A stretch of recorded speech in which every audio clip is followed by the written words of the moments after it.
Welcome back to World Religions. This video is a survey of Jainism, a South Asian religion that has some similarities and some differences with Hinduism and Buddhism. 5.1 Mahavira. This section will look at Mahavira, the founder of Jainism, and the early history of the religion. The religion Jainism is named after the Jinas. This is a word that literally means conqueror. It's referencing a spiritual conquest, basically the attainment of enlightenment or spiritual liberation. If you had to pick out a single essence of Jainism, the religion, it would be worshiping and following the teachings of the Jinas. Jinas are also referred to as Tirthankaras or ford makers. This is a reference to the metaphorical river or flood of samsara. Samsara is the cycle of life, death, and rebirth or reincarnation. This is one of the commonalities between Jainism, Hinduism, and Buddhism, and other South Asian religions or Indian religions. They generally believe in karma and reincarnation, and the goal is to escape from the cycle of samsara or reincarnation. The pattern, the cycle of samsara is often depicted metaphorically as a flooding river, which will sweep away beings in its path, leading them to suffering or death. So the Tirthankaras are the ones who are able to make a ford or a path through the river to safety. The picture on the slide is a murti or icon of Mahavira. You'll also notice the lion at the base, which is a symbol of Jina Mahavira in particular, as opposed to other Jinas, and also the swastikas, which are symbols of Sri blessedness or good fortune in Jainism and in other South Asian religions. So far as we know, the founder of Jainism, Jina Mahavira, was an historical person. Jains regard him as one in a long line of Jinas or conquerors. He was the 24th Jina and the most recent one for people living today. He is generally accepted as historical by scholars. It's believed he lived in the region of Bihar in northern India in the 6th or 5th centuries BC. He is mentioned, it's believed, in early Buddhist texts. There's another figure who's generally identified with Jina Mahavira that's named in the Buddhist Pali Canon, but he appears to have been an older contemporary of the Buddha. Modern scholars often date the Buddha to the 5th century BC, which would make the dates of 6th or early 5th century BC for Mahavira plausible. So, according to Jainism, the 23rd Jina, the one before Mahavira, was Parshva, and he's regarded as having lived in the region of Varanasi, a city on the Ganges River, around 250 years before Mahavira. Some scholars also accept Parshva as likely a historical figure. It's thought that perhaps Mahavira was raised in a family that followed an older religion, an older tradition that had Parshva as one of its earlier saints or founders. This is possible. It's likely, however, that this religious tradition was not based on the Veda or the scriptures of Hinduism, because it has distinct teachings about the soul, reincarnation, and enlightenment or liberation that don't seem to be rooted in the oldest parts of the Veda. So it's possible that there was an older religion here that was either reformed or continued or perhaps organized by Jina Mahavira. So a bit more about Mahavira. Mahavira is a title that means great hero. So it wasn't actually his birth name. He lived and taught near the city of Patna in the state of Bihar in India. He was part of a larger cultural movement of a group of people called Shramanas or strivers. These were people seeking to renounce the world and attain enlightenment or spiritual liberation. But they were organized into different sects and they had different teachings, different theologies, different practices. Most of them practiced meditation or asceticism, but there were different groups. Some of them created traditions that have died out, like the Ajivikas, but others created traditions that still exist today, like Buddhism, Jainism, and the Hindu tradition based on the Upanishads, a later portion of the Vedic texts. What these shramanas had in common, in addition to the practice of asceticism and the goal of enlightenment or liberation, they tended to emphasize the importance of renouncing the world or asceticism over the rituals of the Veda and the authorities of the Brahmins or priests, the caste or varna that has the authority to interpret the Veda, the Hindu scriptures. So even the Hindu ones, like the authors of the Hindu scriptures known as the Upanishads, emphasize the importance of ascetic renunciation over Vedic ritual as such. Historians believe that Mahavira died around the year 425 BC. Traditionally, he's regarded as having been 72 years old when he died. There are two main sects of Jainism, the Digambaras and the Shwetambaras, about which more later, but they have some variations in their beliefs and practices. So you can see that here. Digambara Jains believe that Mahavira died in 510 BC, and Shwetambara Jains believe that he died in 527 BC.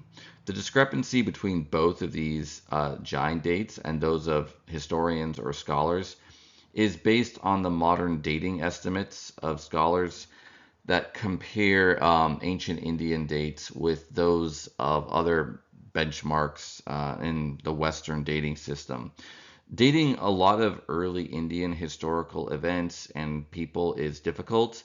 There aren't always specific years mentioned, and when there are, they're with reference to the reign of one king or another, oftentimes, or some other major events that themselves have to be correlated with, the Western reckoning of years. So there's a lot of uncertainty there. According to Jain tradition, there are 5 auspicious or blessed, fortunate moments in the life of Mahavira. These authenticate his status as a Jaina, and there would be similar auspicious moments in the life of any Jaina. The first is his conception, the second is his birth, the third is when, as a young man or an adult man, he decides to renounce the world.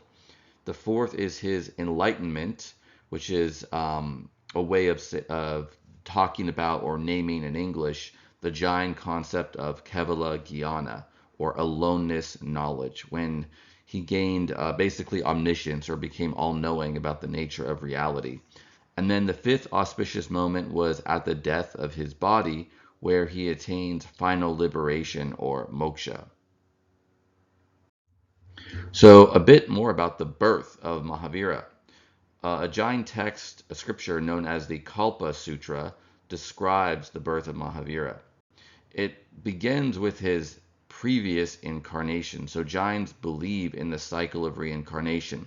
Every being who's alive now has been previously incarnated in countless different bodies, whether human, animal, heavenly, or infernal.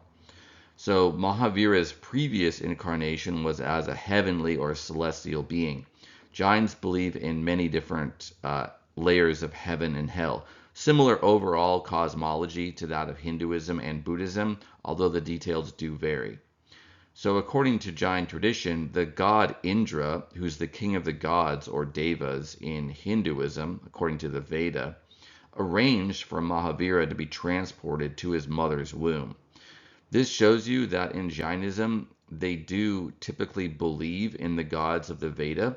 However, they're not classified as Hindu. One of the main reasons for that is because they don't regard worshiping the gods of the Veda, like Indra, as the main point of the religion. They may actually worship Indra or other Hindu gods in Jain temples, but the main beings that they worship are not the devas or gods, but rather the jinas, these enlightened teachers of the religion. In fact, even the gods or devas can learn from the jinas. In this respect, Jainism is like Buddhism vis-a-vis the Buddhist view of Buddhas versus the devas. Mahavira's mother was Trisala.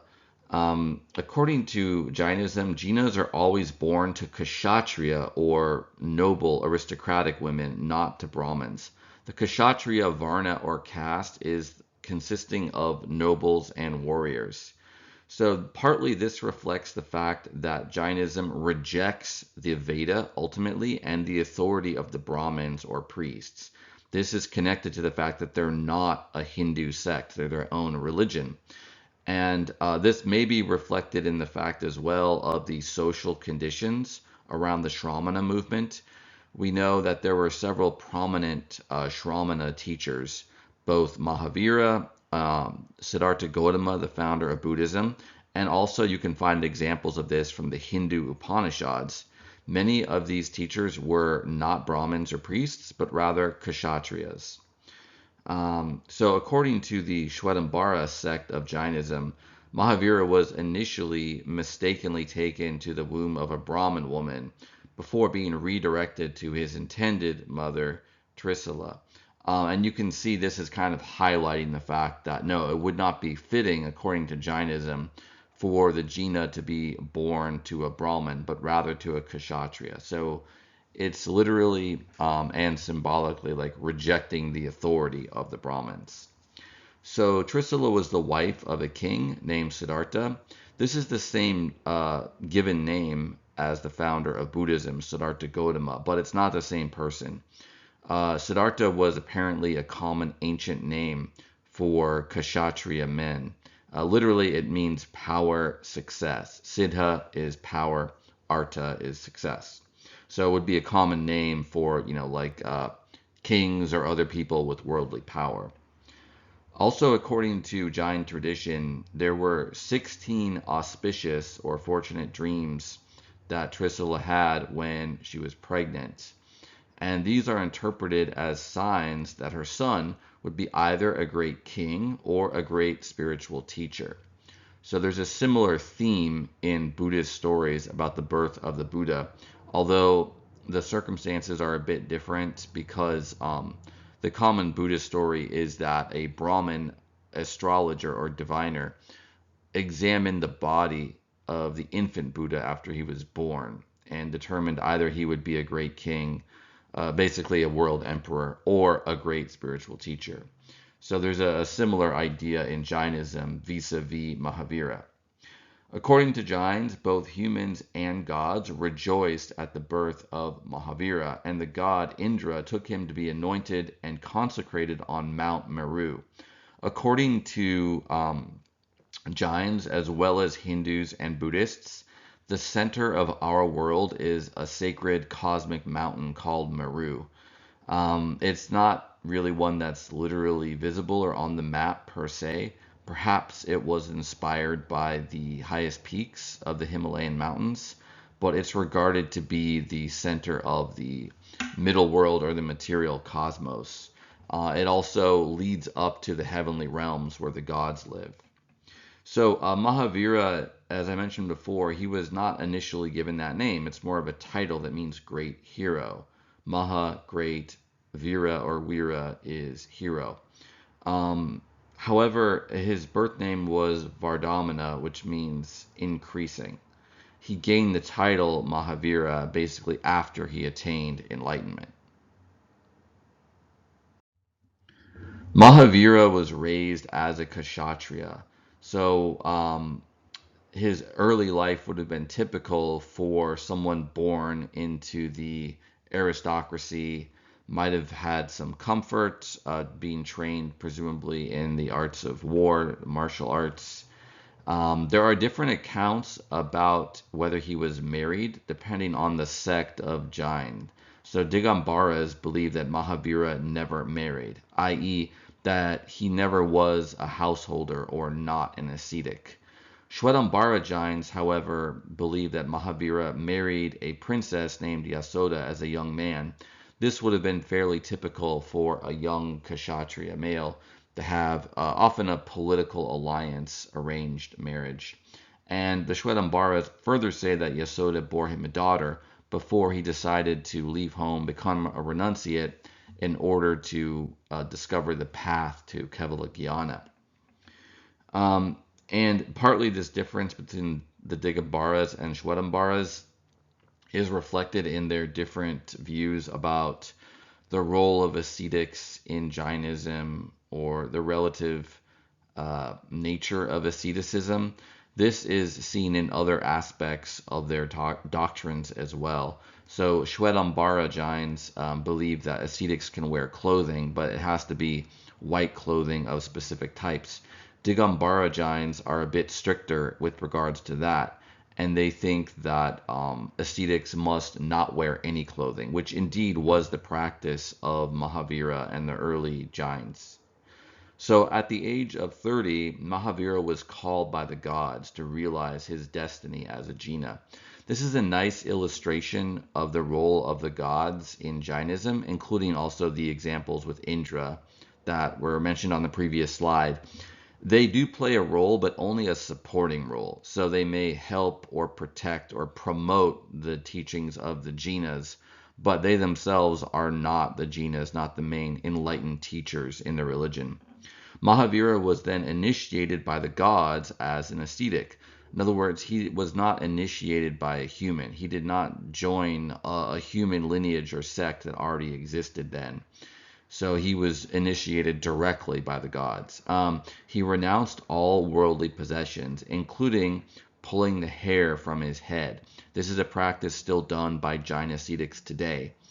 There were a variety of customs of ascetics in ancient India, and you can see that diversity still there today. Many Hindu ascetics, they actually don't cut their hair or beard at all. So they may have dreadlocks, matted hair, and long beards, and so on. There were other sects of ascetics that went to the opposite extreme of not allowing any hair. You also see that among the Buddhists, but they shave their heads rather than plucking out the hairs one by one. That plucking is regarded as a type of ascetic or world-renouncing practice by Jains.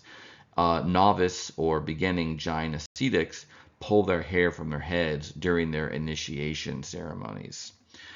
You can see on the slide a picture of Jina Mahavira after he has become an ascetic. So when he became an ascetic, Mahavira wandered without a home and without any possessions. This is the way of life practiced by, you could say, more rigorous ascetics even to this day in Jainism, Buddhism, and Hinduism. Although nowadays most ascetics would actually be in settled communities of monks or nuns, but there are still wandering ascetics as well in India. So, according to the Digambaras, Mahavira avoided assued clothing from the very beginning. And this is connected to their teaching that Jain ascetics should not wear any clothing at all. There were other sects of ancient Shramanas who did a similar practice. For example, the Ajivikas. We have sculptures that have survived from ancient India showing Ajivika naked ascetics as well. There's also testimony from Greek travelers to India from antiquity.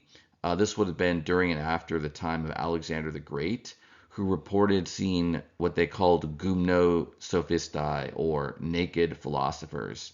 And so this might have been them encountering Jain ascetics or others who had similar practices. According to the Shwetambaras, though, Mahavira originally did have a white robe, which corresponds to their current practice of allowing ascetics to wear white. But it became caught on a bush, and he was too deep in contemplation to notice it.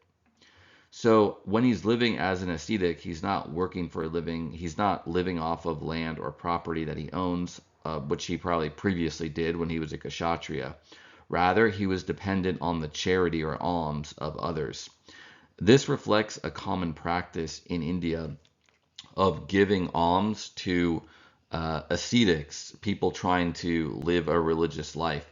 And in ancient India, as well as to a certain extent today, people may even give alms to ascetics of other sects that they're not followers of, because they believe it's a pious, a holy act that constitutes good karma. And so that would explain why he was able to get alms even before he had founded his own sect and had his own followers. According to the Jain stories, though, he was often abused by the people he encountered, but he still didn't get angry. He practiced strict non-violence, which is a big part of Jainism, not even harming animals to kill or eat them or use their body parts. And he also practiced extreme fasting. This is another common Jain practice. The ideal is actually to stop eating altogether. In other words, to completely renounce your body and its needs. During this time, not only was he practicing ahimsa or nonviolence and fasting for long periods, but he was meditating continually on the nature of the soul, which is called jiva or atman in Jainism. Eventually, after meditating on the nature of the jiva, he attained omniscience or Kevala Jnana. It took 12 and a half years for him to do this. So this reflects the Jain idea that it's not easy to become enlightened or to gain full knowledge necessary for salvation. In fact, Jains think that it's largely impossible today, although you can still do things that will help you make progress to eventually attaining it. So even Jina Mahavira had to spend 12 and a half years basically fasting and meditating in order to accomplish this. The Jain term for enlightenment or spiritual liberation is Kevala Jnana. Kevala means aloneness or separation. Jnana means knowledge. And the meaning is that you have to understand how the jiva, the soul, is separate from everything else. When you gain knowledge of its true nature, then you will no longer have any desire or gain karma based on attachment or being bound by material phenomena. Everything material, which includes karma itself, is not the true self or soul, which is the jiva or atman.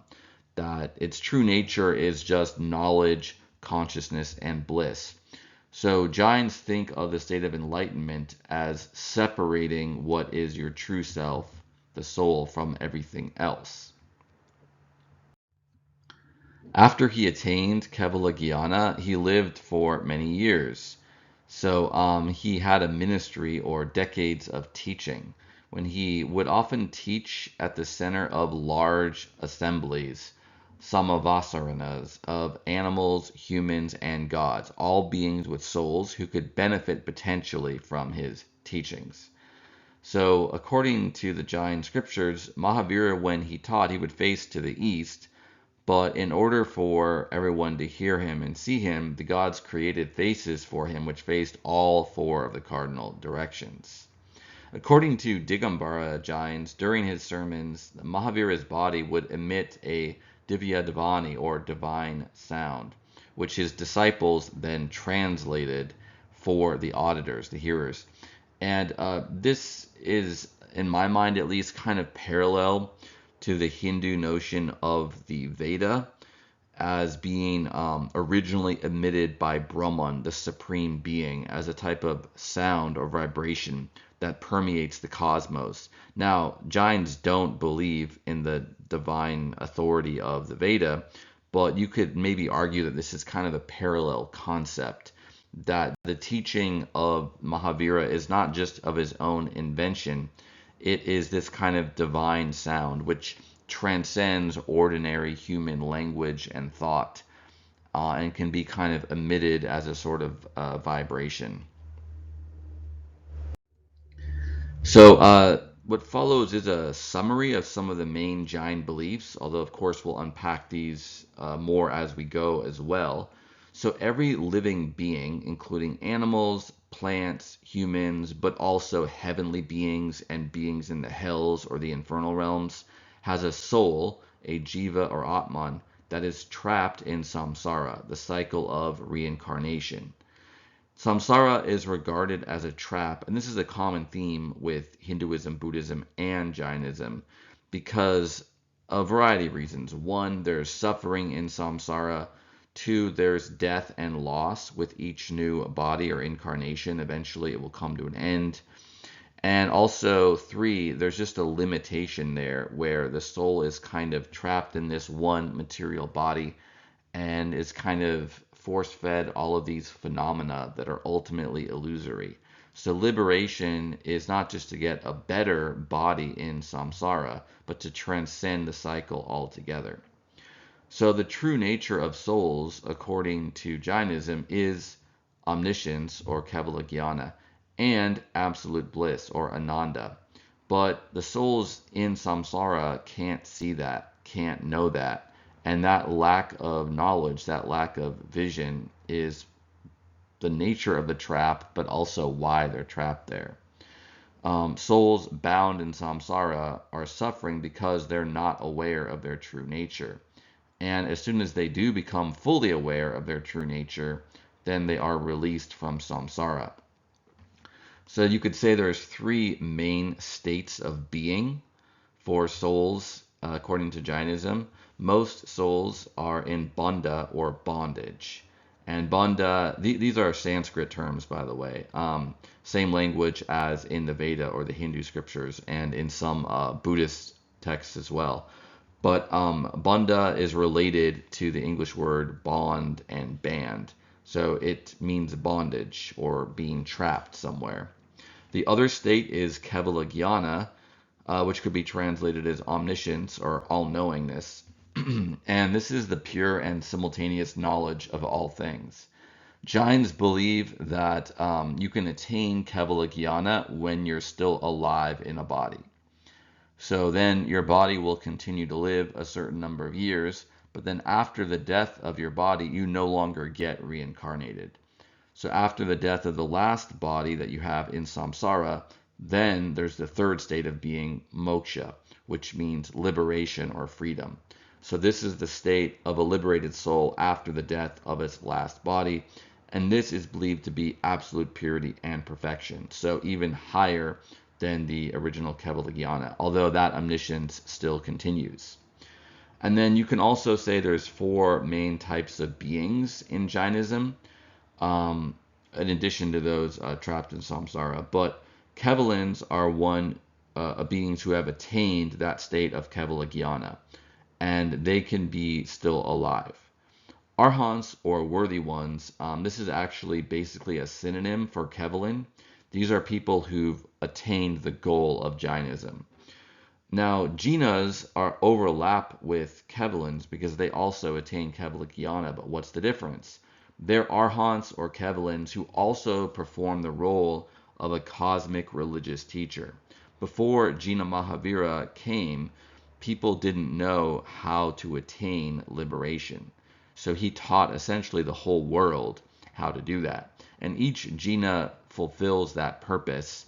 The basic notion is that the teaching on how you attain Kevala Jnana and moksha eventually gets lost from samsara and has to be reintroduced by a new Jina. And that teaching of Jainism is similar to the Buddhist view that Buddhists have to come every so often to re-establish the Dharma or the teaching of a Buddha. And also in Hinduism, there's the parallel that Vishnu or another god has to incarnate every so often to restore the Dharma, the cosmic order. But this is the Jain version of that. And then finally, there are siddhas, or souls that have attained moksha. Siddha can be translated as a being with power. So they could also be called saints or figures basically who have miraculous powers. But in Jainism, they're given that title after they have transcended their last body. So, a bit more about the state of bondage. This is the state of most beings, most souls. They're trapped in samsara. What keeps them trapped there is karma. In Jainism, they think of karma, which comes from a word that literally means action. So it includes action and intention. But they think of it as physical matter that permeates the universe. But it's so small, so tiny, so fine-grained that it is not perceptible to the senses, whether vision or touch or any other sense. There's also the term asrava, which means influx. So Jains believe that most actions and intentions are accompanied by passion in the soul, and this provides an opportunity or an occasion for karma to flow into the soul, and it kind of stains it, colors it, dirties the soul. It gets attached to it like grit or dust. The soul's mental, verbal, and physical actions are caused by that underlying passion. And those actions are thus the occasions for karma to be attracted to the soul. Karma then binds or sticks to the soul. It's that word bandha in Sanskrit, and obscures and hides its true nature, like dust covering a mirror. The karmas can induce pleasant feelings or unpleasant feelings. And either way, they're going to be bad for the soul. They're going to stain the soul. There's actually a very elaborate Jain classification of the types of karma. Jainism has this really sophisticated, elaborate set of philosophical distinctions about all the different kinds of reality. So just one example of their classification of karma is the Vedaniya karmas, or feeling producing karmas. They are themselves divided into two types, Satta and Asatta. The Satta Vedaniya karmas are the ones that produce pleasure. So the main example that's often given of this is licking something sweet like honey. The Asatta Vedaniya karmas are the ones that produce pain, like being cut by a sword. A common Jain image to illustrate this is of a man, you can see it in the picture on the slide, licking honey from a sword. This also illustrates the idea that pain and pleasure often go together, despite people's best efforts, so that by licking the honey, the sweet, people inevitably also get cut by a sword, at least, metaphorically. So this term kashaya means passion. This is what causes karma to flow into the soul. It's produced by the soul in response to its attachments. And there are four types of kashayas: krodha or anger, lobha or greed, mana or pride, and maya or deceit. So this is just giving you a bit of a glimpse of the elaborate classification scheme of different psychological states.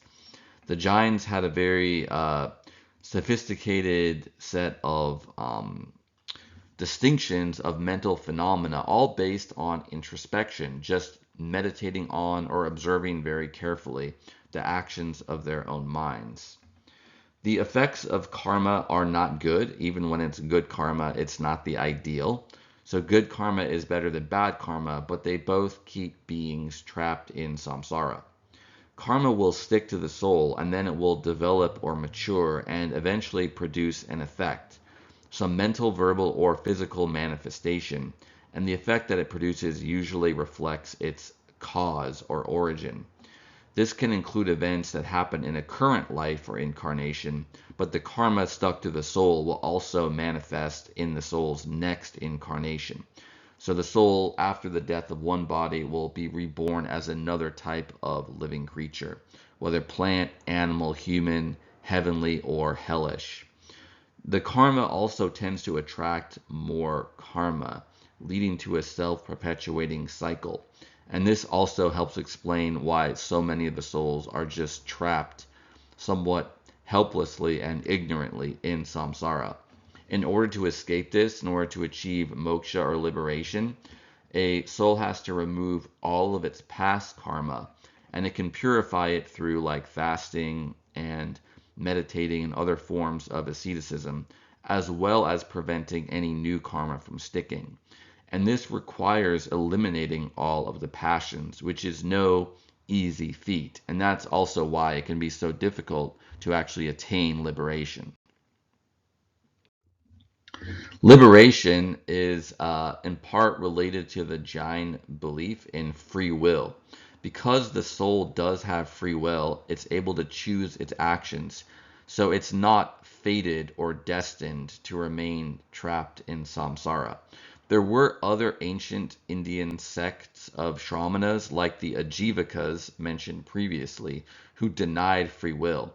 They did believe in liberation, actually, but thought that it was kind of up to fate or determinism when a soul could be liberated from samsara or not. And each soul just, in a sense, can do certain things, but whether it is able to do those things and whether it does those things to enable liberation is not a matter of free will, but just of these causes that are operating in the universe. But the Jains reject that categorically.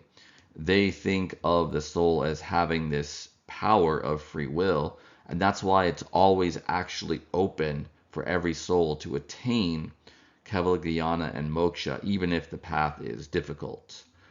The binding effect of karma, no matter how much karma you have stuck to staining and polluting your soul, it never eliminates free will. And the various practices of Jainism are aimed at controlling the types and amounts of karma that get stuck to the soul. The path to liberation is called moksha marg. Literally, moksha is liberation, marg or marga is the path. And Jains believe that Mahavira showed how to cleanse the soul of karma. In other words, he showed this path in its various steps to moksha. However, it's not possible for Mahavira to save another soul. Each soul has responsibility for its own salvation. It has to use its own free will, following the path that Mahavira laid out, but has to walk that path itself, so to speak. And Jains agree that only ascetics, or people who renounce the world, so they're living as a monk or a nun, only those people can attain moksha. But there is a difference between the two main sects about who can do this.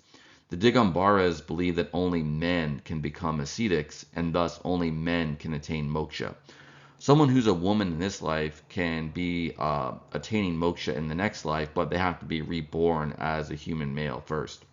Shwetambaras, by contrast, believe that women can become ascetics, and thus they can attain moksha even in this life.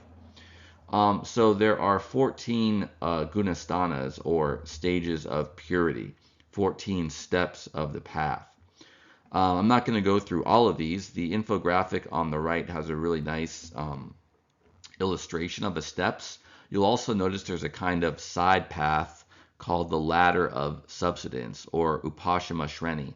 This is illustrating the Jain view that when practicing Jainism, even if you're an ascetic, you can actually have moha, kind of like a delusory attachment or passion for the right action or the observances of the path itself.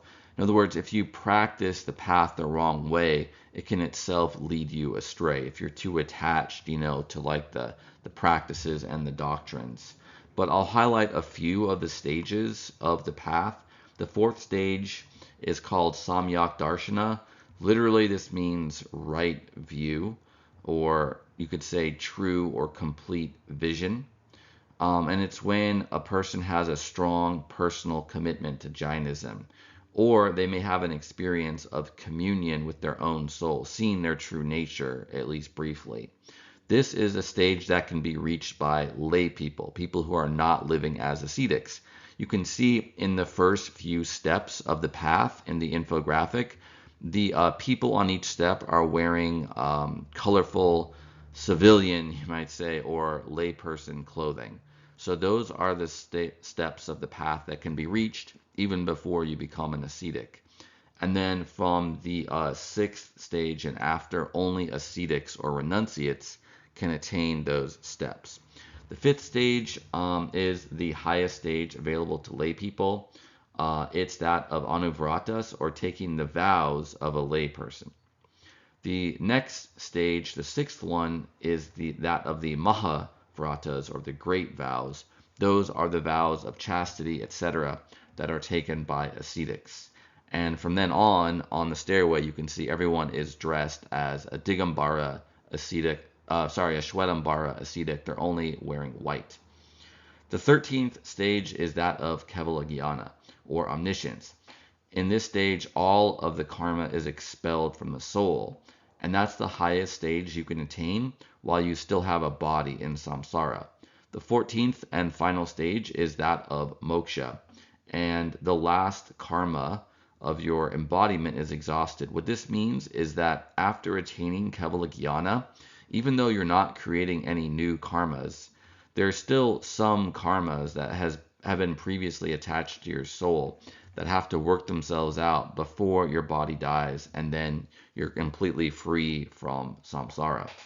Jains now believe it is only possible to reach the 7th stage, and we have to wait for a new era in the world cycle, the cosmic cycle of time, until the path to Kevala and Moksha is fully open again. But it is believed the person could still, make progress towards final liberation, and that is still a worthy goal. You'll also notice a couple of other things on the picture on the slide. Below the stairway is this river or flood. That's a symbol of samsara, essentially. It's also reminiscent of the waters of creation, the primordial waters that are often shown in Hindu, Buddhist, and Jain iconography, connected to the notion that the world is created on or out of a large ocean. You see that in other world religions and ancient mythologies as well. A second thing to point out is the siddhas at the very top. They're all beyond the 14th step. Those are the fully liberated beings. They're not really in a particular place or location within samsara or even on the ladder. Rather, they have transcended it all. So they are, metaphorically placed above everything, but they still live. You could say each soul is on its own. It's separate or Kevala, but it's also together. They may have some type of communion or community or awareness of each other. But all of the souls are separate beings in Jainism. There isn't a single cosmic soul or something like that. You'll also notice the last other note I'd like to make based on the infographic is these celestial chariots. Those are used by the gods or devas. So they're not liberated beings, but they can, metaphorically fly around the various states of samsara. And that's also, for example, how they were able to, Indra, the king of the devas, was able to transport Mahavira to the top of Mount Meru when he was born. So it's kind of illustrating that the devas, they do have this freedom of action relatively. They can fly through the heavens and other realms of samsara, but they are not completely free. They're actually below the level of the siddhas. And that's why they would still maybe go to a jina like Mahavira to gain the teachings to learn how to become liberated. So now a bit more about gods in Jainism. So they don't believe in Brahman or a supreme being, unlike Hindus. This is one of the major differences, probably the main one, between Hindu and Jain theology. Most Hindus believe in many gods or devas, but they also believe in one supreme being, Brahman, who created the other gods and also created everything else that exists.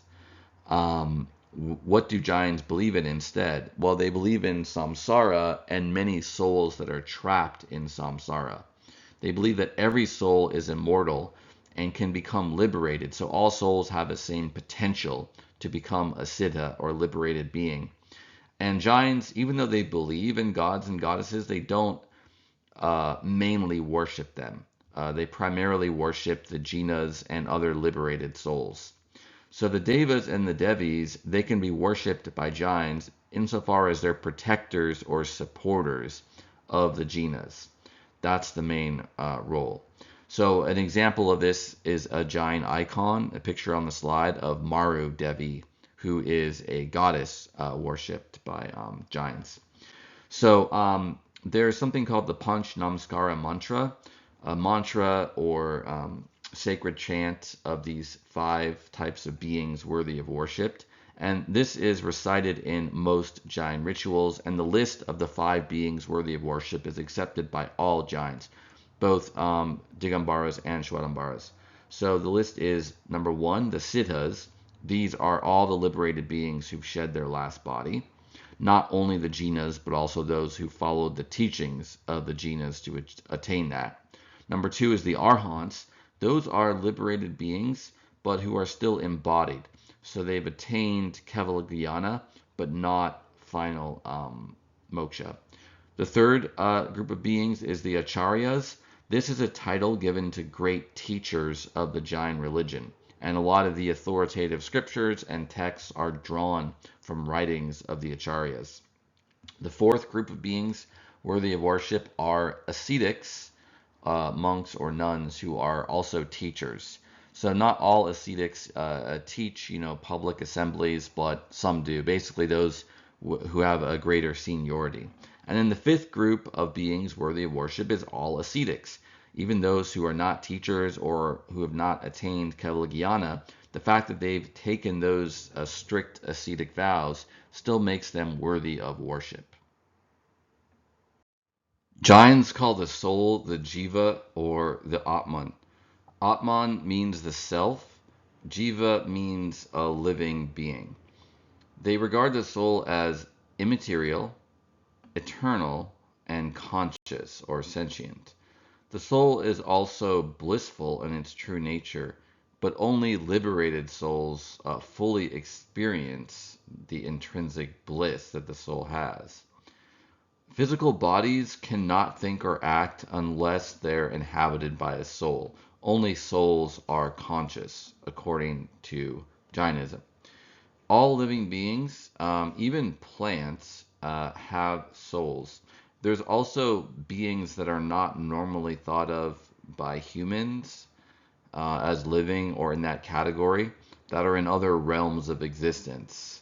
So there are 4 main types of existence or types of incarnations.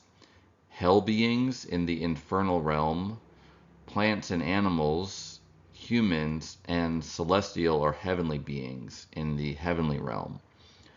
Each of these has numerous subdivisions. You can get a sense of the diversity of each of these 4 realms by thinking of all the different kinds of animals and plants. And there's going to be comparable, at least roughly, levels of diversity in the other 3 realms. Like, for instance, among humans, there's a large number of different castes you can be reborn into, like different varnas, and within each varna, different jatis. This is part of Indian society and culture. That even though the varna system is rooted in Hinduism, the jatis and to a certain extent the varnas are a part of South Asian culture. So Jains are also practicing caste, even if it doesn't have the same religious significance for Jains as it does for Hindus. But you can be reborn into a different caste, into a different gender, and just all the other circumstances of a human life that can vary. And there's a similar amount of diversity among the types of beings and states of existence in the various heavens and hells as well. Like there's different categories of devas and other divine beings. The overall picture is similar to that of the Hindu and Buddhist views of the realms of existence, but the details do vary. Jains also believe that the soul will expand or shrink to fit its entire body. And they have an interesting metaphor for this. It's just as a light will expand to fill a room of different sizes. So if you have like a candle or an oil lamp, the light is going to be as big as the room it's placed in. That's their metaphor for the soul's relation to the body. When a living being dies, its soul is then immediately reincarnated into another body. There's no intermediary state according to the Jains, but the nature of its reincarnation will be determined by the karma that has previously bound to or stuck to the soul. According to Jainism, all living beings contain souls and should be respected. Every soul has experienced every kind of incarnation countless times. All living beings are conscious and can suffer, and most have the capacity to become a siddha in a future incarnation. The infographic on the slide has additional details about some of the different types of living beings. They're classified in Jainism according to the number of senses and vitalities or vital faculties that they have. So this is just another glimpse into the very sophisticated systems of classification of physical and mental phenomena that you get in Jainism. It's similar to the elaborate analyses of the Sankhya school of Hindu philosophy, and also various schools and classification schemes in Buddhism. Although I think that Jainism is older than those other traditions. They either emerged around the same time, or the Jaina scheme of classification and analysis may have influenced and inspired the other ones. Another note about living beings is that you might think that living beings in the heavenly realms, that is the ideal state of existence. And in a sense, it's better to be reborn in a heaven than in a lower realm. It's the fruit of good karma. Heavenly existences are more pleasant than those of the lower realms. However, gods are not enlightened beings. They're not liberated beings. So it's not the goal of Jainism just to be reborn in heaven. And the heavenly rebirth doesn't last forever. Those heavenly beings will eventually be reborn as another type of living being. Also, it's believed that in order to attain Kevala and Moksha, you actually have to have a human birth. But the Jain view that all living beings, even plants and mollusks and etc., have souls. Therefore, they have a strict practice of ahimsa or nonviolence. Ahimsa literally means not harming. It's believed that harming a living being in particular causes an influx of karma into one's soul, a large influx. So this is kind of like the biggest type of sin or bad karma in Jainism is violence against another living creature. So nonviolence is the primary Jain ethical value, and as such, Jains practice vegetarianism. They do eat dairy like butter and cheese, as long as it wasn't gotten by killing or harming cows or other animals, but they never eat flesh or eggs. In addition to ahimsa, there are five main vows or principles or rules, you could say, of Jain ethics. Ahimsa is not harming, non-violence, so not killing or otherwise harming living beings. Satya, which means truth, means always being honest, never telling a lie. Asteya is not stealing, so that includes just not taking anything that belongs to someone else. Brahmacharya literally means a supreme sacrifice. It's a reference to being celibate or chaste. So Jain ascetics will never have sex of any kind.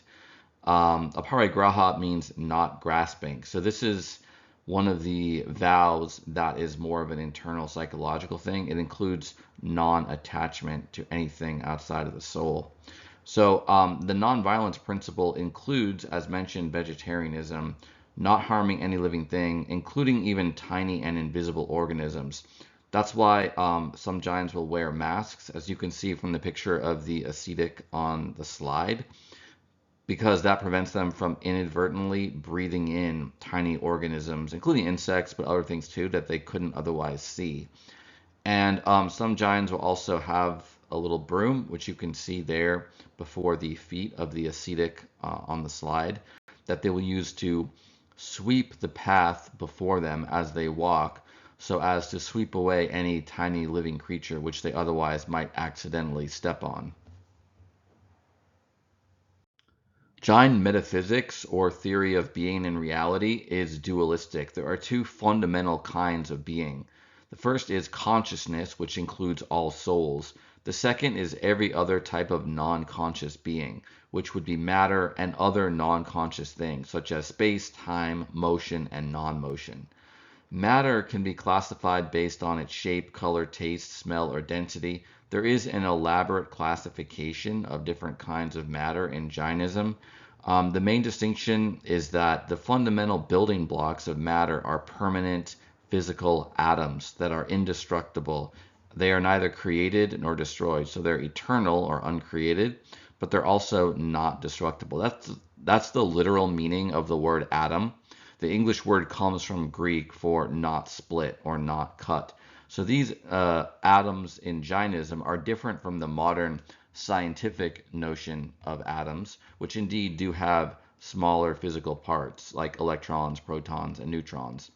The Jain metaphysical atoms are impossible to destroy or break apart. However, they do form composites. Most of the physical things that we interact with are not the individual indivisible atoms, but rather compounds or composites of many atoms into larger structures. These combinations and compounds are destructible, and indeed they're always changing. So there's both a permanent and a temporary and impermanent, always changing aspect to matter. The picture on the slide is of the six lesyas, or colors of the soul. These represent the six types of karma that can be attracted to the soul based on the different types of passions. Jain cosmology conceives of the cosmos or universe as uncreated and eternal. Jains, unlike Hindus, don't believe in a supreme creator god, Brahman. The cosmos has a very vast scale, but is ultimately finite in terms of the space it takes up. The shape of the cosmos can be compared either to two drums balanced on top of each other, or to a human figure with legs apart and hands on its hips, as you can see in the picture on the right. There are three main divisions of the cosmos: the upper realms or heavens, the middle realm, which is where humans and animals live, and the hells or lower realms. There's also the Siddha Loka, or the world of the Siddhas. These are where the liberated souls live. They have no karma and they're in the state of moksha forever. The heavens are seven realms or worlds above the Madhya Loka, or middle world. There are various celestial or heavenly beings who live in comfort and luxury because of the good karma they've previously accrued. However, being reborn in heaven, even though it's a fruit of good karma, it's not the main goal of Jainism. The main goal is to escape all of these realms of reincarnation, all of samsara, to get all together and to attain the Siddha Loka, attain the state of moksha. The middle realm, or Madhya Loka, is where humans live. And Jains, as previously mentioned, believe that moksha, or liberation, is only possible from a human incarnation in which the human lives as a Jain ascetic. And then the lower realms are the hells. There's seven of them as well, kind of reflecting in reverse the seven heavens. And each hell, which you can see the seven hells depicted in the picture on the left, they have beings being tortured in a different way based on their past sin or bad karma. And there's also, in addition to the souls being tormented there, there's hell beings who are cooperating or participating in the torturing. So basically like various types of demons. And the idea is you're going to be reborn into different realms, one in the heavens, the middle realm, or the hell realms, based on your past karma. And it's just going to go kind of randomly up and down forever, unless and until you attain moksha. Jains also believe in a cosmic cycle. So time is not just linear with a beginning, middle, and end, but it's a repeating cycle that goes on forever, at least as long as there are souls trapped in samsara. There's a perpetual cycle of phases, which is compared to a wheel that's constantly turning. The wheel is divided into two halves, each of 6 phases. One half is of the ascending phases. This is when the Madhya Loka, or middle realm of humans and animals in particular, is becoming increasingly pure and spiritual. So in the ascending or upward half of the cycle, human suffering is actually decreasing. But then there's the descending phases of the cycle, the 6 phases where spiritual purity is declining and suffering is increasing. So there's also a Jain belief of the Mahavideha, which is either a region of the middle world, Madhyaloka, or a state of consciousness, kind of both. This is kind of addendum to the Jain cosmology, but you could also think of these different realms of the cosmos as being different states of consciousness or states of being, as well as like locations within space. But the Mahavideha is the only region that's immune to this cycle of ascending and descending phases. So this, I think, is a later Jain teaching, not necessarily taught by Mahavira himself, but the view is that in the Mahavideha there is one Jina still there, currently Simadhar Swami, who is always preaching so that moksha can still be attained, at least theoretically, at any time, outside of the usual phases. Liberation, though, or moksha, is not currently possible in our world, but if you can manage to be reborn in the Mahavideha realm, then you'll be able to attain moksha from there. And you can see in the picture on the slide, the right half is the 6 descending phases. So as you go clockwise around the wheel, things are getting less and less pure, more and more suffering. And then on the left is the ascending phases, where as you go clockwise, things are getting purer and less suffering. So how does this cycle of time relate to the jinas? The teaching of Jainism is that there are 24 jinas who are born and who teach on the path to moksha, the moksha marg, within the Madhya Loka during the third and the fourth phases of each half cycle. So it's during the third and fourth phases of the descending cycle and the third and fourth phases of the ascending cycle. Each of those have 24 jinas.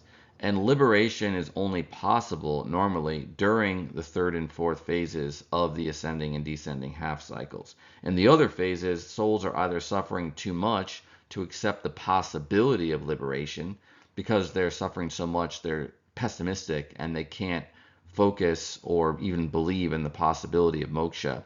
Or they're so content because things are relatively peaceful, like in the first and second phases, that they don't see the necessity for liberation, not realizing that eventually the cycle is going to return and suffering will increase. So according to Jainism, Mahavira, how he fits into this, he's the 24th and final jina of the fourth phase of the current descending half cycle. And the world after the death of Mahavira entered into the fifth phase of the descending cycle. Then after this, there will be an even worse phase, the sixth phase, where things are even more suffering and more impure before the ascending half cycle continues.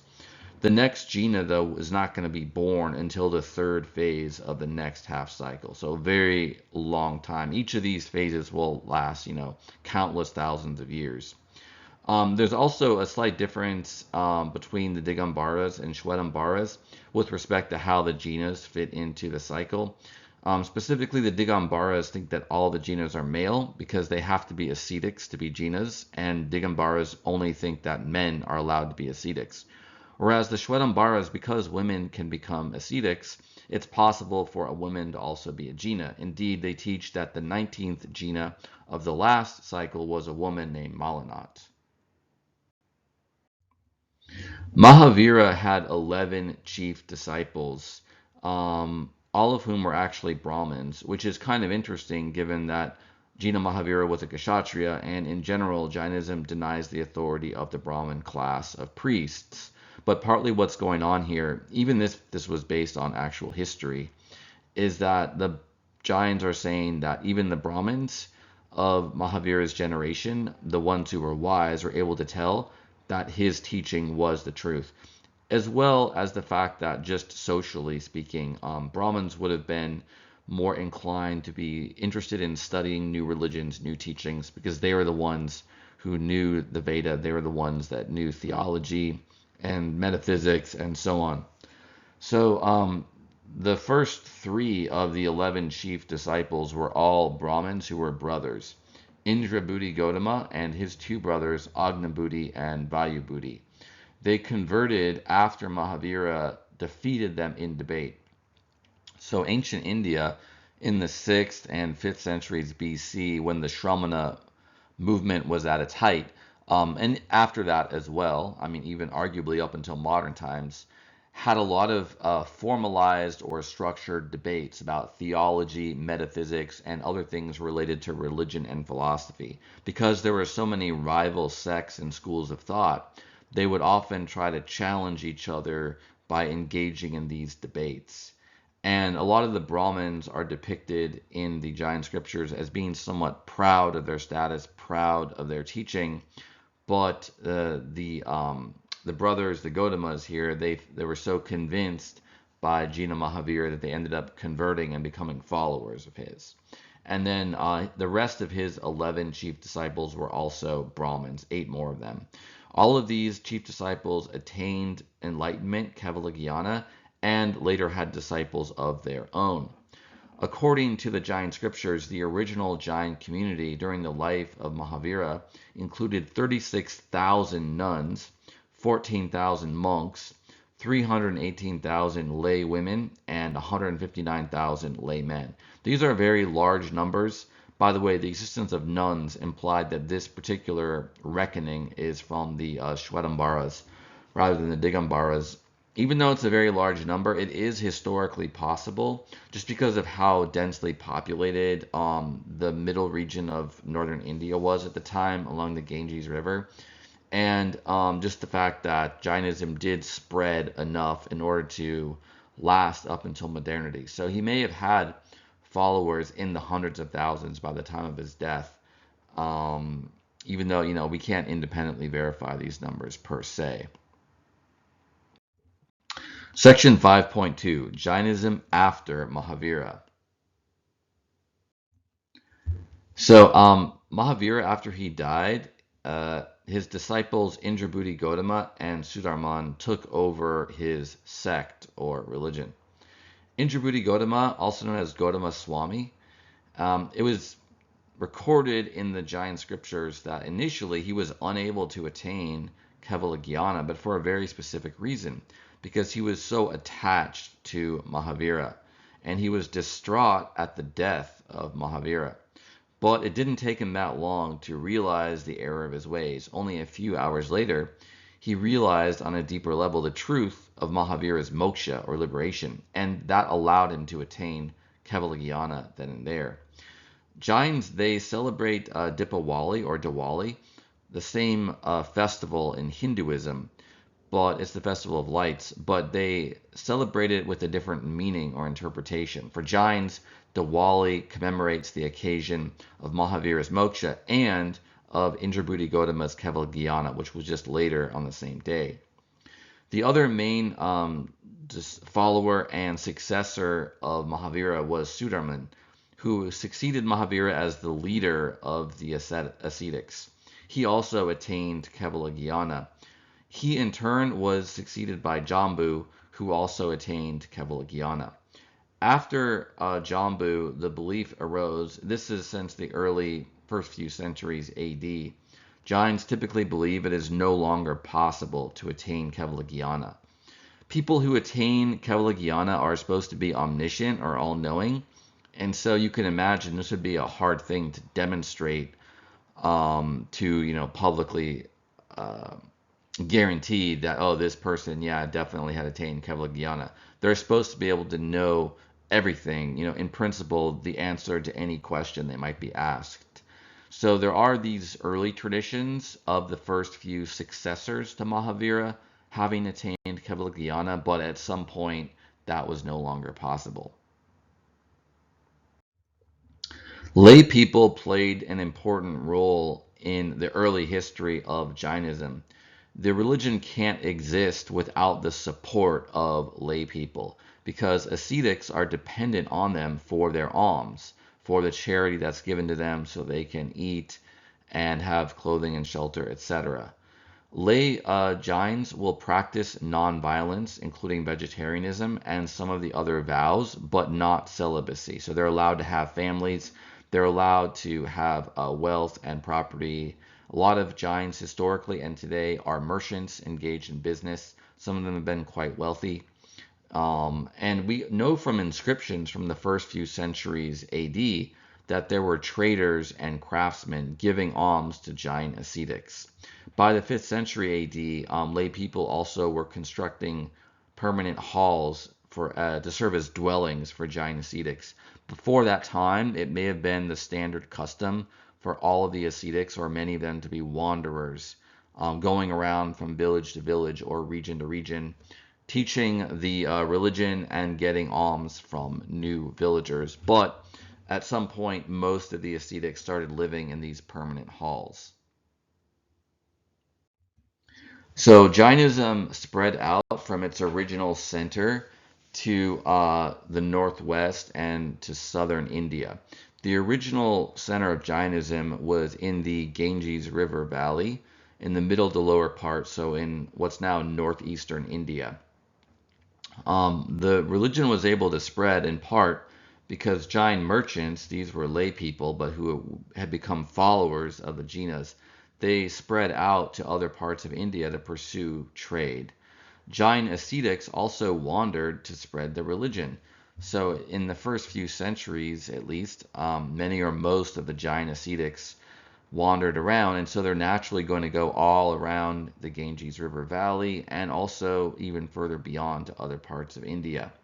So the division into the two main sects of the Digambaras and the Shwetambaras stems from an early geographic division between Jains living in the northwest of India and the south of India. So they were no longer in constant communication and contact with each other.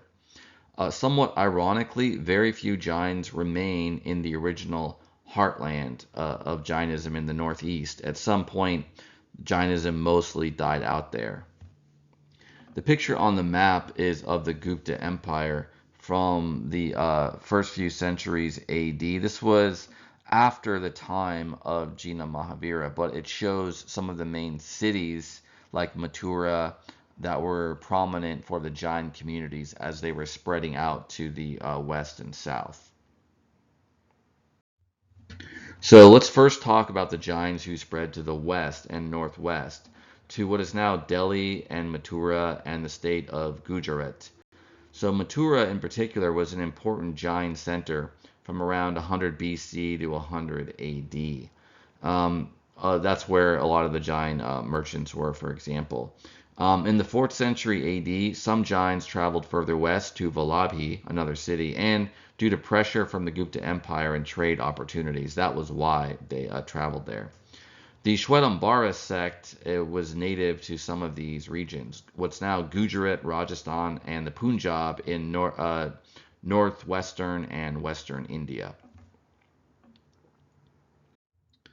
The southern route is to the states of and cities of Odisha, Chennai, and Mysore, or Mysuru. So we have Jain inscriptions in Kalinga from the 2nd century BC, and this is the origin of the Digambara sect, which developed in the states of what is now Maharashtra and Karnataka. Those are in south and southwest India. But there was also some Jains on, like in Odisha and the south and the eastern side of southern India. So this geographic dispersion to the west and northwest and the south, including the southwest and southeast, this apparently led to the split between the Digambaras and the Shwetambaras. They gradually evolved apart from each other. Digambara means sky-clad. This is a reference to the ascetics of this sect not wearing any clothing. These were the Jains in southern India. The Shwetambaras, or white-clad ascetics, were in northwest India. The formal division between the sects happened in the 5th century AD. They had already evolved different beliefs and practices before then, but that's when the split became official with the Council of Vallabhi. This was at the city of Saurashtra, and it was held by the Shwetambaras specifically. They used that council to fix their canon of officially approved scriptures. because the Digambaras were not a part of that council, they did not approve it. That's kind of like the official division point between the two sects. An example of a modern Digambara sect monk is the Acharya Vidyasagar, who you can see here. So the not wearing any clothes is a type of renunciation of the world. You can also see his broom, which is on the right or his left, that he uses to sweep his path as he walks, to avoid stepping on, accidentally killing or harming a tiny organism. So again, the purpose of the nudity is just to, it's part of your renunciation of everything worldly, of getting rid of all attachments, even attachments to clothing. So there are other ascetic practices, and they vary slightly by sect. In general, Jain ascetics dedicate their lives to making progress towards Kevalagyan and moksha. So they don't have any worldly possessions except for those necessary to live as a Jain ascetic, namely a whisk, a water pot, and a set of scriptures. They renounce anything pleasing to the senses or comfortable, like tasty foods, comfortable or luxurious dwellings or furnishings, etc. The Digambara, or sky-clad ascetics, wear no clothing, and because it's believed by them it's socially unacceptable for women to be naked, they only allow men to be ascetics.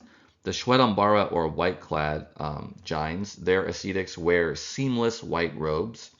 They are allowed to have a bowl for their alms and a broom made from naturally shed cow tail hairs, i.e., no cows were harmed in the making of that broom. They also will wear a face covering to avoid accidentally breathing in small organisms. The picture on the right shows a Shwetambara ascetic, and the tablet before him and on his side, those are actually palm leaf manuscripts. That's the traditional way of having texts in South and Southeast Asia. So one of the reasons why Jainism was able to survive into modern times, unlike some other ancient Indian sects like the Ajivikas, is because they had the patronage or support of powerful kings and dynasties. So there were some of these in the south, including the Western Ganga dynasty. They ruled part of what is now the state of Karnataka in southwestern India from around 350 to around 1000 AD. They came to power with the help of Simhanandi, who was a Jain ascetic, and the kings of this dynasty supported the Digambara Jains specifically. Other later southern dynasties that supported Jainism include the Rashtrakutas in the Deccan Plateau. That's kind of like in southern central India. And the Hoysalas in Karnataka. That is also in southern India to the southwest. So the royal patronage of the Jains eventually ended, though, around the 13th century and after. After then, most of the kings and emperors of India were either Muslim or Hindu. Specifically, in the 13th century, a lot of Muslim rulers set up dynasties in the north, collectively known as the Delhi Sultans or the Delhi Sultanate. And it just became no longer the case that there were kings supporting religions like Jainism or Buddhism. Some of the kings still supported Hinduism, especially the bhakti or devotional type of Hinduism, which focused on worshiping gods and goddesses in temples, as opposed to with the earlier Vedic fire altar rituals. That became very prominent in the first millennium AD. And Jainism went into relative decline. It still exists in India, but it's a tiny percentage of the population compared to Hinduism or even Islam. Also in the north, there were various dynasties that supported the Jains there. King Srenika, also known as Bimbisara in the Buddhist scriptures, for example, he ruled the kingdom of Bihar and supported both Buddhism and Jainism. It was, by the way, fairly common for that to happen. There was a general notion in ancient India that it was good karma or a meritorious action for a ruler to support ascetics or other clergy of a variety of religions. You're basically supporting holy people, trying to live a good life and doing spiritually beneficial things. So it could be good karma even if you gave to different sects. So that's one of the reasons why that would happen. The Nanda dynasty also supported Jainism. They ruled later in Bihar. Chandragupta Maurya, who is the founder of the Maurya dynasty, was mainly a supporter of Jainism. The heartland of his kingdom was in Bihar, and then the Maurya Empire subsequently expanded to include a lot of other parts of South Asia. By the way, Bihar is basically in the northeast, in the middle to lower Ganges River Valley. King Vanaraja ruled later from 746 to 806 AD. He was raised by a Shwetambara ascetic, raised by a Jain ascetic, in other words, and he made Jainism the state religion in his kingdom. So the Shwetambara sect was the main one that became supported in the north. There were also later kings of Gujarat, including Jayasimha Siddharaja, who ruled from 1092 to 1141, and Kumarpala, who ruled from 1141 to 1165, who were advised by Acharya Hemachandra, who was the court scholar to those two kings and who was a Jain ascetic. Acharya Hemachandra lived from 1087 to 1172 AD. So Kumarpala in particular ruled according to Jain principles. He took vows as a layperson, he lived as a vegetarian, and he even outlawed the slaughter of animals in his kingdom. He also built Jain temples, including Taranga Hill, which is still a Jain temple standing to this day. The Jain temple architecture had an influence on later Hindu temples. And it was kind of being developed around the same time, but that was one of the ways that Jainism has had like a broader cultural impact on India, even though just like a tiny percentage of the population is Jain. Another thing that might have originated in Jainism, but that spread to Hinduism, was the practice of vegetarianism. Most Hindus are not vegetarian, but many Brahmins and followers of Vishnu did adopt vegetarianism in antiquity, and that might have been under Jain influence. So the original Jain ascetics were all wanderers, so they would go preaching from village to village, region to region, kingdom to kingdom. Eventually, most of them became sedentary, so they would live in one place. They might move around somewhat to teach, but not like, as a permanent lifestyle. That happened by the 4th century AD. The ascetics were living in monasteries or temples that had been built by lay people. The Shwetambara Jains call sedentary monks Chatyavasi, or temple dwellers. They question the validity of wandering ascetics, claiming that they preserve Jainism by maintaining the temples. Throughout the history of Jainism, there's been controversy about the validity or legitimacy of the sedentary monks or temple dwelling monks. And the Shwetambaras would even sort of try to turn the tables on that by saying, actually, the monks who dwell in temples, they, in a sense, support the faith even more by maintaining those temples for the lay people and keeping the lay people and the communities involved in the religion. The picture on the right is of some modern Shwetambara nuns.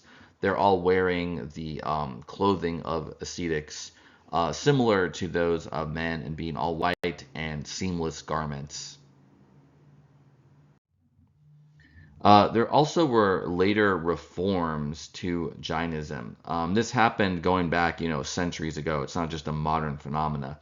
There were later generations of Jains who were critical of the practice of the monks being sedentary. They thought that that was lax and irreligious because it wasn't the original practice of Jina Mahavira and the first few generations of Jain ascetics.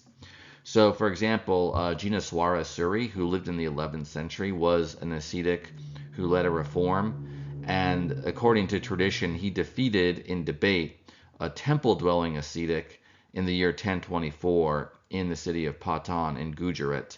So, there's this tradition of debating, between rival sects or ideologies that I mentioned before. So, Jineswara Suri had the reputation for having proved his point. Nevertheless, most Jains today, if they're ascetics, they are sedentary. They live in a temple or like some kind of hall that was built for them. Lonka Shah in the 15th century AD was a layman from Gujarat, and he established the Lonka Gacha, which opposed temple-dwelling monks, temples, and images or murtis. So some Jain sects today don't use murtis or images or icons in their temples, but most do. And even though the two main sects, which we've already mentioned, are Digambaras and Shwetambaras, each of those is actually divided into many specific subsects, each which have their own doctrines and practices. So some of those subsects are the ones that don't use temples or images, rather, even if they may have temples. The Acharyas are the main teachers of Jainism after Jina Mahavira. By the 11th century AD, there were numerous separate communities of Jain ascetics, each with their own leader or Acharya, which means teacher. The Shwetambaras believe that the Acharya's religious authority is based on a lineage going back to Sudarman, which was Mahavira's chief disciple and successor. An example of an influential Jain Acharya is Hemachandra, who we mentioned previously. He lived from 1088 to 1172. He was a philosopher, a historian, and a grammarian of the Gujarati language. He's actually regarded as the father of Gujarati, which previously was spoken, but he kind of was the first to create a literature in that language. A lot of the ancient religious and philosophical texts of India, the literature, was all in Sanskrit.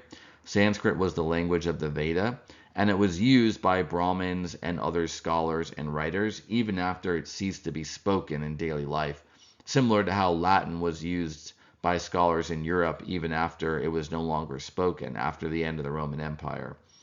But later on, the languages derived from Sanskrit, like Gujarati, which is spoken as the name implies in the state of Gujarat, they developed their own literatures, and Hemachandra was instrumental in developing Gujarati. He also helped end the state-sponsored animal sacrifices that previously had been done by the kings in Gujarat. You can see a statue of him in the picture on the right. This shows a couple things. First of all, that most Jains do use images of saints or teachers, and also that in addition to worshiping the Jinas like Mahavira, they can also worship acharyas or other types of beings worthy of worship.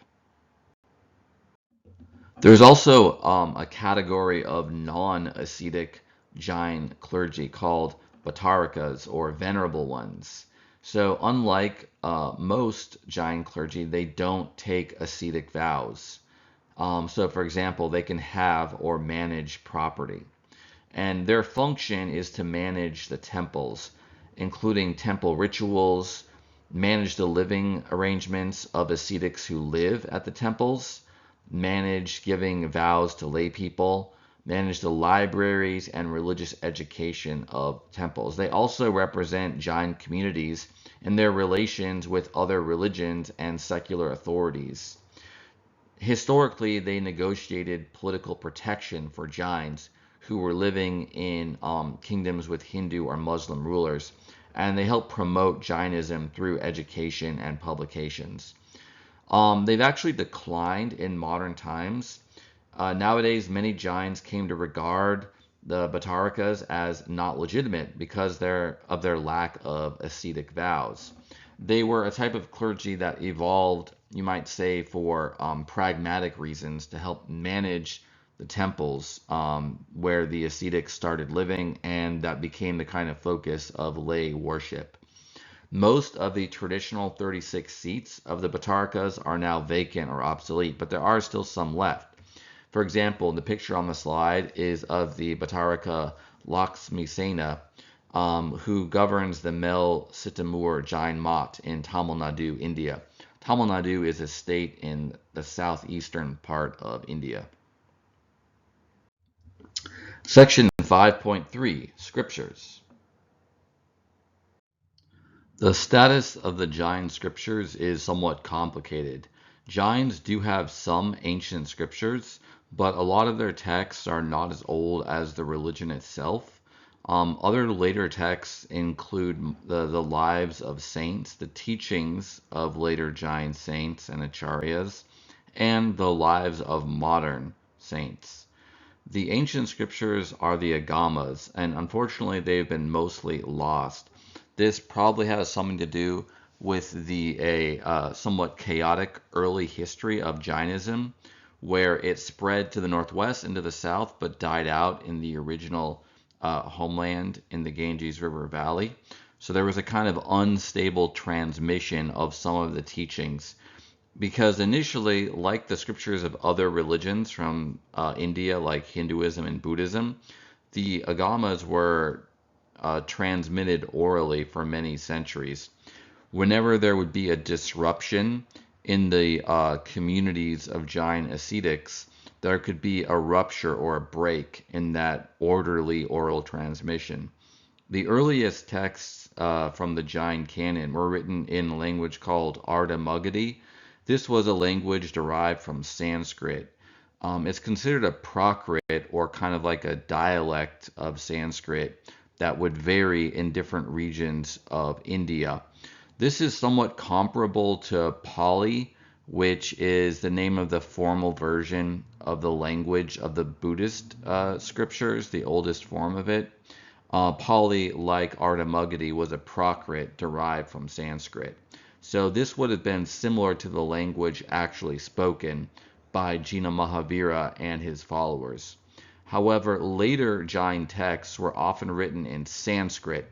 Even though Sanskrit was an older form of the language, it became the custom of all Brahmins and other educated people in pre-modern India to use Sanskrit for religious and philosophical texts. So the agamas consist of the 12-limbed basket. This was a collection of Mahavira's teachings compiled according to Jain tradition by each of his 11 disciples. And it's considered an oral recension because it was transmitted orally. These were full texts. This is, actual literature that was memorized in a specific form, but it was not given a written form until many centuries later. You can see the picture on the right, a Jain diagram of all of the traditional agamas, most of which have been lost. The current Jain scriptures vary between the Shwetambara and Digambara sects. Shwetambara Jains believe their scriptures descend directly from the original 12-limbed basket. Digambaras, in contrast, believe that the original canon was mostly lost by the 2nd century AD. So they have scriptures, but they don't claim that they go back to the original agamas. Some Digambara ascetics also accept the authority of certain Shwetambara scriptures. But otherwise, the scriptures between the Shwetambaras and Digambaras do differ. Scholars currently believe that the Jain canon was put together by many different Jains over many centuries. In other words, most of it does not date back to the time of Jina Mahavira himself. However, it's also the current consensus of scholars that the Digambara and the Shwetambara canons are rooted in the same ancient tradition. So they do reflect older teachings and practices, even if the texts, many of them are from centuries or even a millennia after the time of Jina Mahavira. So let's start with the Digambara canon. So the only 2 authentic ancient scriptures are part of the Digambara canon. The Shatkandagama, or scripture of 6 parts. These are the recollections of the later Jain ascetic Dharasena, who lived in the 2nd century AD. And the Kasaya Pahuda, or the treatise on the Passions, which was composed by Gunabhadra, who lived in the 9th century AD. Both of these scriptures contain essential Jain teachings on the soul, its bondage, and its liberation from samsara. Later scriptures of the Digambaras were composed by ascetics over many centuries, and they were later compiled, but there is no single official Digambara canon. So the scriptures of the Digambaras are also divisible into four Anuyogas or expositions. The Pratmanu Yoga or universal history explains the origins of Jainism and human society and has the lives of Mahavira and of the other Jinas. The Karananu Yoga is treatises on cosmology. Charana Yoga is codes of conduct for ascetics and lay people. And Dravyanu Yoga contains metaphysical works and devotional hymns. The Shwetambara canon, according to tradition, was established over three historical councils. My understanding is that modern scholars do acknowledge the historicity of these councils. In other words, they actually happen, but unfortunately, there are no lists of the texts that were approved by any of the three councils. So, according to the Shwetambaras, Jain ascetics recited what they could remember of the oral tradition at each of the councils, and then they recorded and collated these into written form of the scriptures. So Shwetambaras basically believe that the collections they have, their canonicity or their authoritativeness, does trace back to the decisions of these councils. The first council was at the city of Patna. This was in the original heartland of Jainism in the Northeast, and it took place 160 years after the death of Mahavira.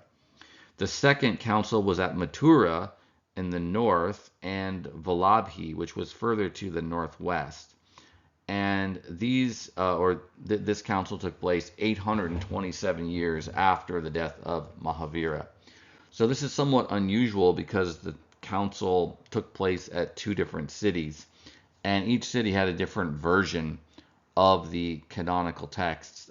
Most Shwetambaras regard themselves as accepting the Mathura version of the texts.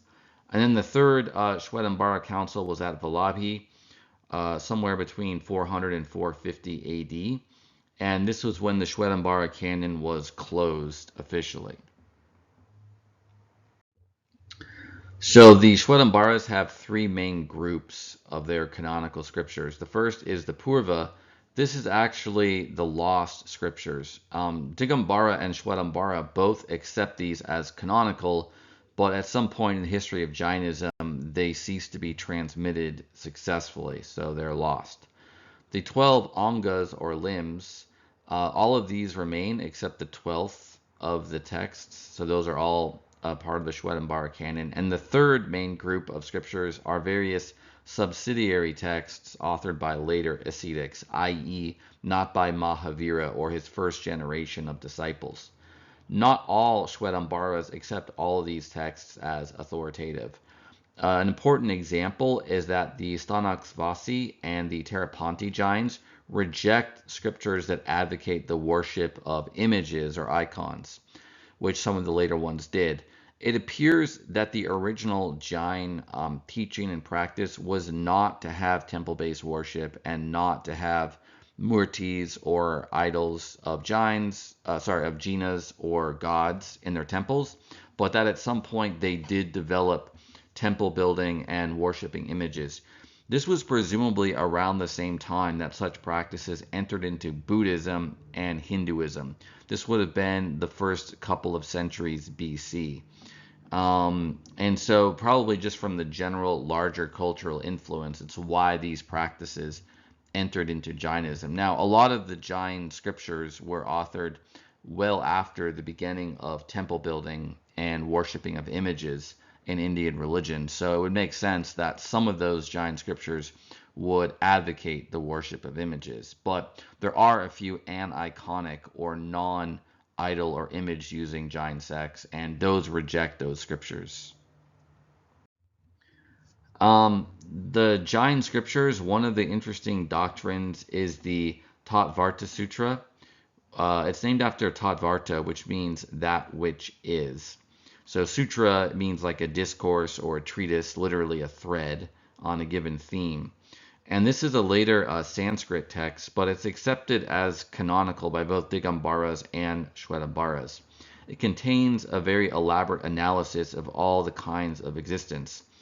And as I previously mentioned, the details are different for the Jain analysis of existence, but the overall pattern and structure is similar to Hindu Sankhya philosophy and also the Abhidharma, or further metaphysical and philosophical teachings that you find in the different Buddhist schools of thought, each of which has their own analysis. So, the author of the Tattvartha Sutra was Umaswati, who lived between the 4th and 5th centuries AD. It's interesting that he's claimed both by the Digambaras and the Shwetambaras as belonging to their sect, and that reflects the fact that they both acknowledge the canonicity of his sutra. So Umaswati also had the doctrine of the three jewels of Jainism, which is a summary of the essence of the Jain path to moksha. The first was correct faith, the second was correct knowledge, and the third was correct conduct. This is analogous to the three jewels of Buddhism, although it was developed after and probably in response to the Buddhist doctrine of the triple gem, which is the Buddha, the Dharma, and the Sangha, or order of monks. You can see on the slide an infographic of Samyak Darshana, or rational perception. Literally translated, it would be something like right view. This is just one small part of the total analysis or Tattvartha of Umaswati. So it shows you how elaborate this metaphysical scheme is.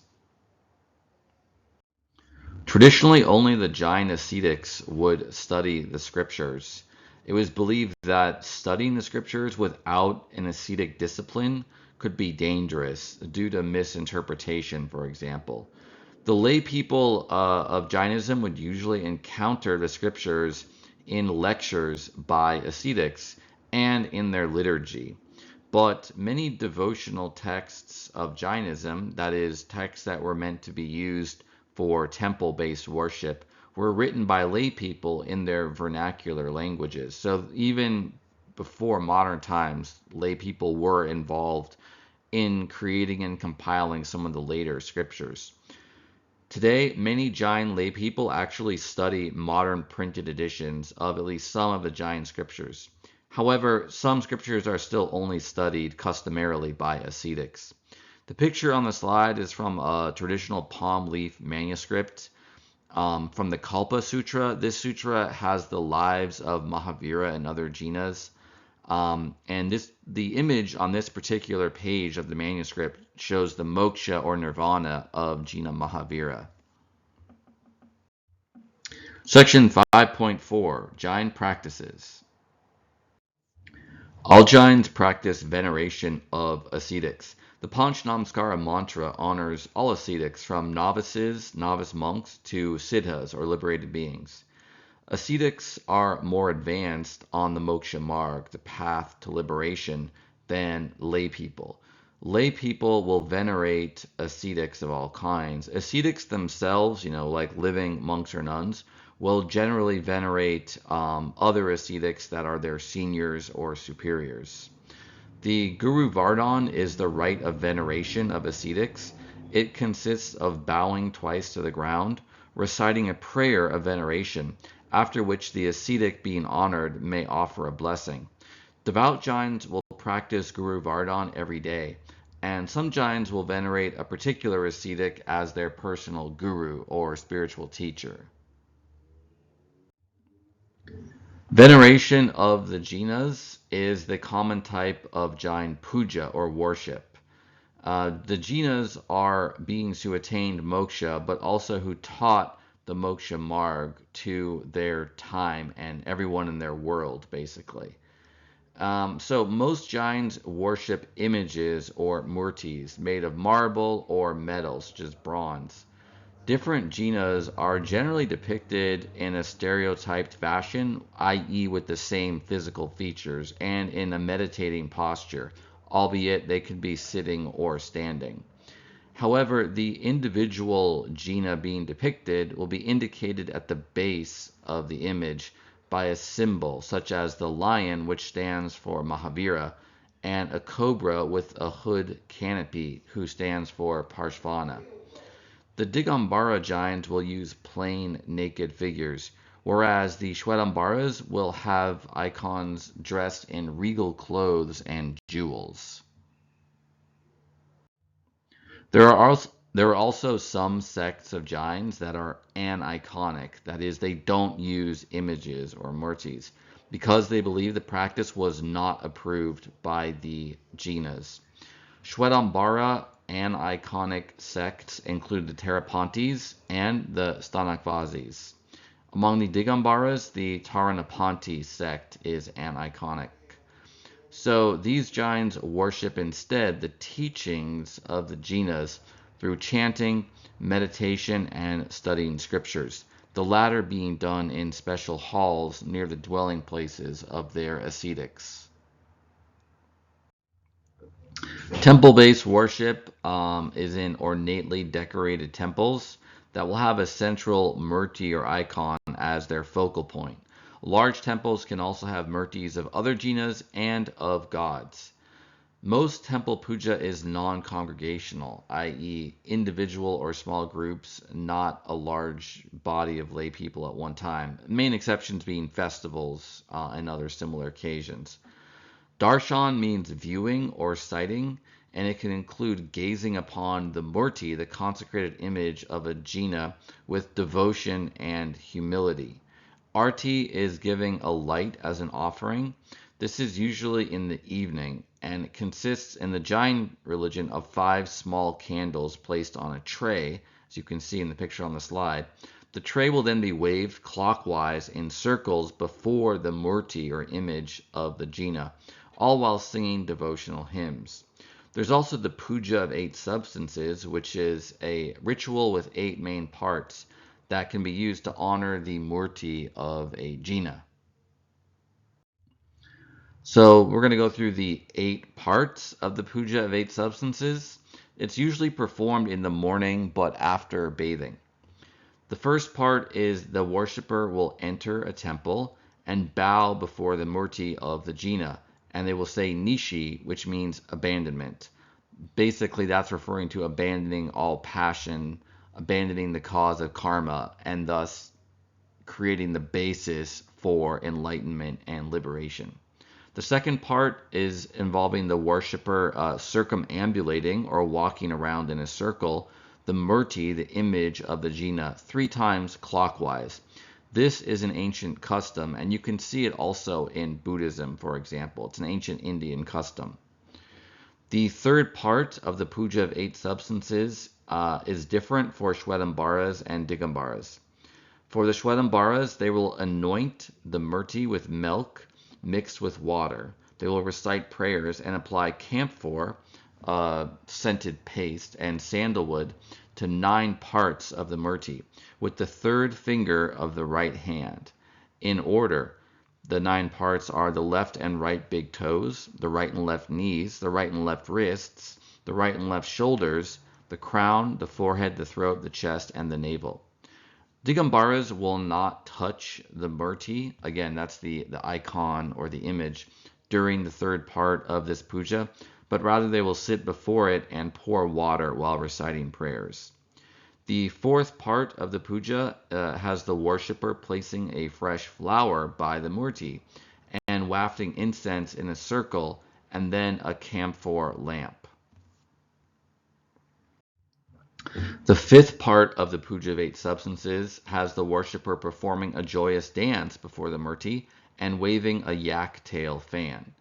In the 6th part, the worshipper observes the murti's reflection in a handheld mirror.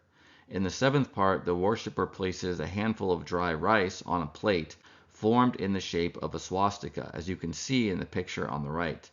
The swastika is a symbol used not only in Jainism, but also in Hinduism and Buddhism. But for Jains, the 4 parts of the swastika represents the 4 types of incarnations: human, animal, heavenly or celestial, and hell or infernal. Also, the offerings on the plate will include food, such as sweets, fruits, or nuts, and sometimes money as well being placed on the swastika itself, as you can see in the picture on the right. And the eighth and final part of the puja of eight substances has the worshiper say Nishi again, and they may spend additional time in contemplation. And finally, they will sound a bell upon departing. The jinas are beings who have transcended samsara, and thus they do not technically respond to the prayers of worshippers. So you might wonder, what is the point of praying to them or worshiping them? Jains feel intense love and devotion to jinas, and in the correct, you could say, theological or metaphysical interpretation of Jain worship, it's the devotional attitude of the worshiper that does the work in making the ritual, making the prayer actually beneficial. So, in other words, it's not that the jinas will respond to prayers and bless people, but rather through their prayer, through their devotion, Jains will uplift themselves and help purify their soul of its passions. The ritual offerings are gestures of renunciation rather than gifts for the Jainas, who do not actually need such gifts. Interestingly, ascetics are not allowed to perform temple rituals because they have nothing to offer or to renounce. It shows you how the temple-based worship of Jainism develops kind of after and partially alongside the original ascetic practices. The picture on the slide is of the 24 jinas of the current cosmic era, with the last one being Jina Mahavira. Jains worship festivals throughout the year. That's the main time for collective worship at the temples. Jain festivals generally celebrate events in the life of Mahavira or other jinas. For example, Mahavira Jayanti, which is celebrated in March or April, celebrates the birthday of Mahavira. Like Hindus and Buddhists, Jains use a lunar calendar for their liturgy. The date of their festivals will change from year to year based on the cycles of the moon. Jains do share some holidays with Hindus, like Diwali, but they always interpret them differently. Diwali is the festival of lights that happens usually around October. It also celebrates the new year, both ritually and commercially for Jains, and celebrates Mahavira's moksha and the enlightenment or Kevala Jnana of his disciple Gautama. Paryushan means abiding. This is a specifically Shwetambara festival that occurs in August or September. It lasts for 8 days. Some Jains will fast during Paryushan. It's more commonly done by women than by men. Men can use as an excuse if they have to work during that period, but arduous or intense fasting is esteemed greatly in Jainism. It's one of the main types of ascetic renunciation. In the picture on the slide, you can see inside a Shwetambara temple, the people wearing orange or saffron are lay people, and at least some of those wearing all white are ascetics. So other practices during Paryushan are attending a temple frequently. Lay people may also take temporary vows or stay with the ascetics. And Jains may also practice a pilgrimage to a holy site, such as Mount Shatrunjaya in Gujarat or Shravana Belagola in Karnataka. So for the first 3 days of Paryushan, there are daily sermons at the temples. In days 4 through 8, there are twice daily sermons at the temples. In days 4 through 7, there's a public reading of the Kalpa Sutra. That is the Shwetambara scripture that contains the histories, the life stories of the 24 jinas. And then the 5th day of Paryushan has the story specifically of Mahavira's birth with an elaborate ritual and celebration. On day 8 of the Paryushan, there's a feast plus pratikraman, which is a congregational ritual involving communal atonement and repentance for any harmful actions during the past year. Pious Jains will actually practice the pratikraman daily. The end of Paryushan has the Jains sending cards to their relatives and friends, asking forgiveness for any wrongdoings from the past year. and they vow to have no new grudges that they will sustain for the coming year. Although the Digambaras do not celebrate Paryushan, they have their own equivalent festival called Dashalakshana Parva, or the Festival of 10 Religious Qualities. So this lasts 10 days, as the name implies, and it corresponds to 10 chapters of the Tattvarta Sutra, during which, so each day of the festival, one of the chapters is recited.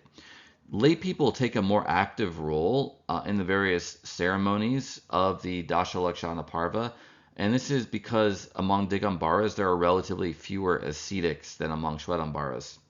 Near the end of the festival, there's the puja or worship to Ananta, the 14th Jina, celebrated with flowers. And on the 10th day, there are rites of atonement, similar to those in the Shwetambara Paryushan. Section 5.5, Modern Jainism. We're just going to do a brief overview of some of the recent developments in Jainism in the last century or so before closing it out. Ascetics in Jainism are only allowed to travel on foot. That means they can't use trains, planes, or ships to travel outside of India. Another thing that has changed in modern times with regards to ascetics is that most Jain sects no longer allow children to become ascetics. Previously, it was possible for children to enter into asceticism and to have that vocation for the rest of their life. Some Jains promote Jainism through contemporary ethical or political issues, such as vegetarianism and nonviolence. Some Jains also will highlight aspects of their religion that seem similar to modern science. So they'll point to the atomistic metaphysics of Jainism as basically predicting or corresponding to later discoveries in modern physics. But if you look at Jain cosmology, like the different heavens and hells, it conflicts with scientific cosmology of the physical universe. This, of course, is not a problem uniquely for Jainism, but most traditional religions have a similar issue. So one response is to try to reinterpret the cosmology, not in terms of just like literal physical space, but rather spiritual states of being that have some other, maybe more indirect connection to the physical universe as we know it. In terms of modern issues involving Jain practice, some Jain teachers won't use microphones because they believe that the electric current might harm tiny airborne creatures. There's a variety of interpretations in Jainism of exactly how to avoid harming living creatures. Jain scriptures nowadays are also much more available to lay people and non-Jains than historically through modern printed editions as well as through websites publicly available on the internet. Jains traditionally will not eat after dark in order to avoid the risk of harming insects. But given modern electric lighting, this risk no longer exists. So the traditional justification for the practice no longer is there. An example of a modern Jain teacher is Acharya Tulsi, shown on the slide. He established the first Jain university in Ladnun, Rajasthan, India in 1970. So this is an example of how traditional Jain religion can be kind of combined with modern higher educational practices, which wasn't really done before modern times. There's also been a diaspora of Jains outside of India. This can be a problem because, as previously mentioned, ascetics are not allowed to travel outside of India, both for Shwetambaras and Digambaras, because they have to travel on foot. I mean, they can travel outside of the nation of India as long as it's by foot, but practically speaking, that's difficult or impossible. So there were Indian migrants to East Africa in the late 19th century when Eastern Africa and India were both parts of the British Empire. There was a Jain temple built in Nairobi, Kenya in 1926 to serve the large community of Indian Jain expatriates there. There was also a Jain temple built in Mombasa in 1963. Indians in East Africa began to be persecuted in the 1960s and 70s after parts of British East Africa, like Kenya, Uganda, etc., became independent nations. They were a minority there. The majority of the population, of course, is of African descent, and some of them are resentful towards Indians and other non-Africans. Consequently, many of the Jains who formerly lived in East Africa fled to Britain and North America, starting in the 60s and 70s. Today, there are around 4 to 5 million Jains worldwide. The majority of them by far are in India, and there's around 150 to 200,000 who live outside of India, many of them in the United Kingdom, United States, and Canada. So, because there are no ascetics for Jainism outside of India, many Jains in the diaspora will travel to India in order to be in the presence of ascetics. The picture on the slide is from a Jain temple in New York City. So that's it for our survey of Jainism. Next up is part 6, Buddhism. Until next time.